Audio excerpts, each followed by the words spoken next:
Today we're going to show you how to install dash cup holders into your D27 Navara. You only need two tools for this job, something to undo the screws like an impact driver or a screwdriver, and a plastic trim tool. Now you could use a flat blade screwdriver, but you do risk damaging the trims when removing them. First thing we need to do is remove this trim panel here. It's just attached by a heap of pop-in clips, but it also goes behind this door rubber. And then gently try to put your trim tool in here.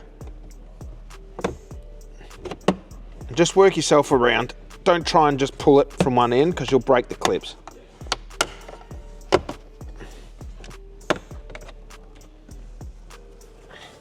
Now you've got that removed, it's time to remove this air vent.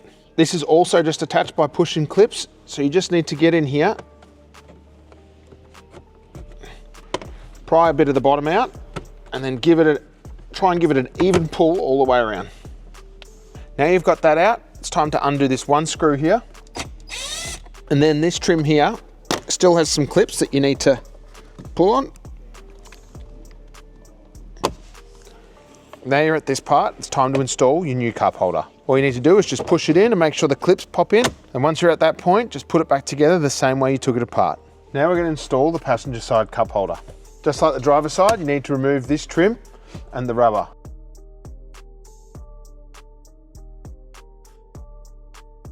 Pop a couple of clips, then give it a little bit of a pull. Once you've got that off, undo this screw here. Maybe open the glove box and just get your fingers along here and give it a bit of a pull. You grab your cup holder, slide it into position and just push it in so the clips go home. Now time to put it all back together the way you took it apart. Now remember, if you need parts for your Navara, make sure you head over to navarapart.com.au.